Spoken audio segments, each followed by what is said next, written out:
Isa sa mga core competency ng organic agriculture production ay ang raised organic chicken. Ang raised organic chicken ay may unit code na AGR 612301. Sa unit descriptor naman niya, ay magkakaroon kayo ng knowledge, skills sa pag-aalaga ng organikong manok, kasama na dito ang pagpili ng magandang manok, kaalaman sa pagbuo ng bahay ng manok na naaayon sa Philippine National Standards or kung tawagin nila ay PNS, paggawa ng organikong pagkain, at tatalakayin din dito ay ang health management and growth ng chicken hanggang sa harvesting activities. Sa video na ito, tatalakayin natin ang ibig sabihin ng poultry, types of poultry farming, different breeds of chicken, qualities of a good stock, and breeding methods. So ano nga ba ang ibig sabihin ng poultry? A poultry is a collective term for all domesticated avian species that can be raised for eggs, meat, and or feathers. May includes chickens, ducks, turkeys, ostriches, pigeons, and quails. So hindi pala lamang ito tungkol sa manok, kung hindi ito pala ay lahat ng avian species kasama ang ducks, turkey, ostriches, pigeons, and quails. Ang scientific term ng chicken ay Gallus domesticus. Domestic fowl bred for flesh or eggs. So pwede din pala siyang karnihin o pampaitlogin na manok. Meron din na over 150 different breeds of chicken that comes in various colors, patterns, and sizes. Natatalakayin natin mamaya. For terminologies, ang tawag sa female adult chicken is hen. Ang male adult chicken naman is rooster.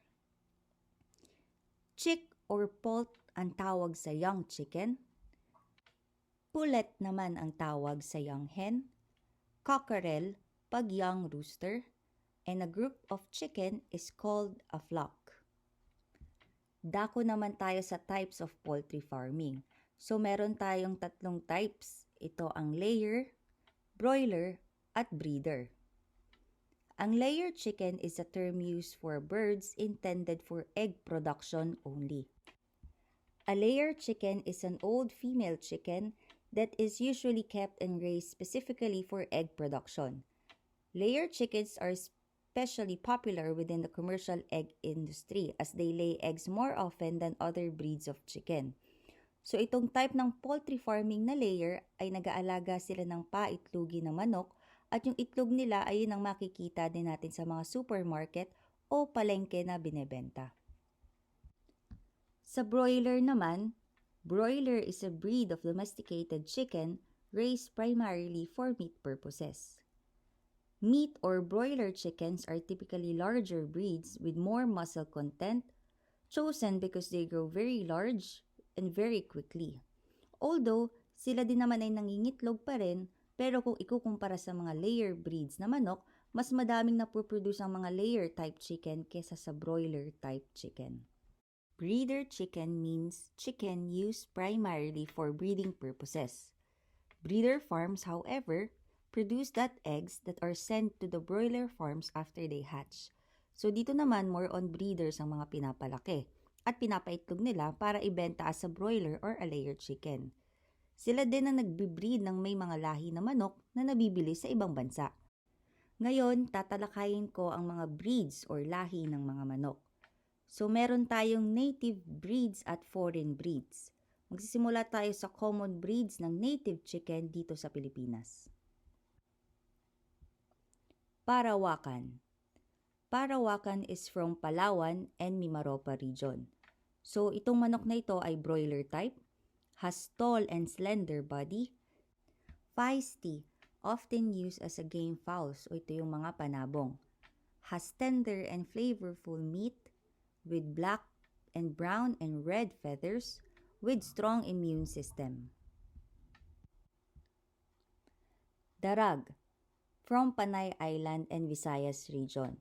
So siya ay broiler type, Meat is tastier than Parawakan, so ito ay claimed as the most delicious chicken meat in the whole Philippines. So it has red, black, and orange feathers. Average size is 1.5 to 2 kilos live weight, and with strong immune system. Banaba, from Calabarzon region. So it has bigger in size compared to Parawakan and Darag. Broiler type din siya and with strong immune system. So kung mapapansin natin, halos lahat ng mga native chicken natin has a strong immune system. So dako naman tayo sa mga common foreign breeds of chicken. Saso, a brown to light brown feathers, has a plump and short bodies, rarely flies, often in ground, and has a tasty and tender meat, so siya ay isang broiler type chicken. Chinese chicken. So it's a broiler type chicken, highly expensive, umaabot siya ng 1,000 per kilo.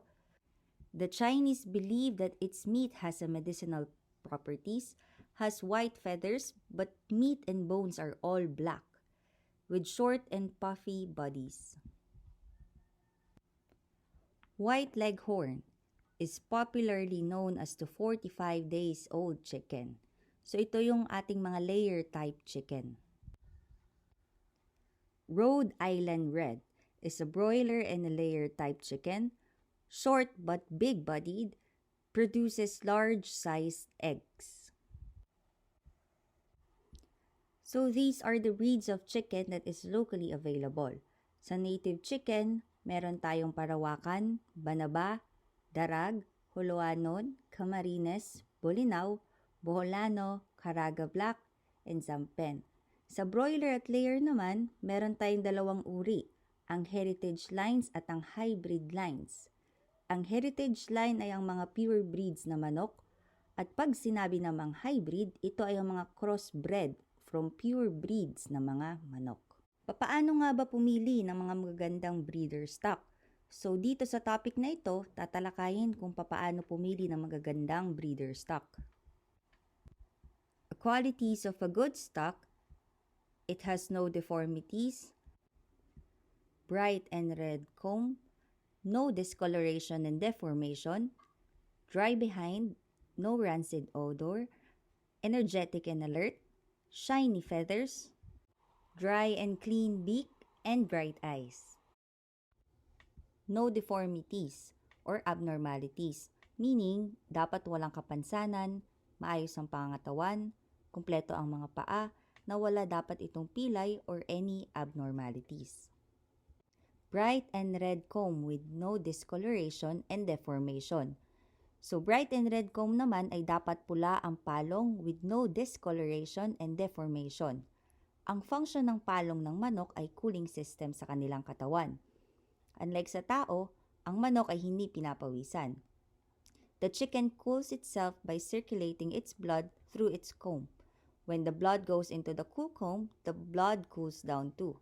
So meaning, a healthy red comb chicken is a sign of a healthy chicken. Dry behind, no rancid odor. So dry behind o tuyong puwetan, meaning hindi ito nagtatae. Energetic and alert, shiny feathers, dry and clean beak. Dapat ang tuka ay malinis, tuyo, meaning hindi ito sipunin. And lastly, bright eyes. Dapat din malinaw, buo, bilog ang mga mata. Sa pagpili ng magandang broiler at layer, sa broiler, piliin ang mga lahi na malalaki at mabilis lumaki. At sa layer naman, ang mga lahi na madaming mangitlog na mga manok. Dito sa breeding method, malalaman natin kung gaano kadaming hen ang pwedeng i-partner sa rooster. So makikita natin sa table 2 na ang chicken, ang ratio niya is 1:10. Meaning, sa isang rooster, pwede siyang pumartner ng 10 hen. Sa duck and turkey naman is 1:5 and ang quail naman is 1:3.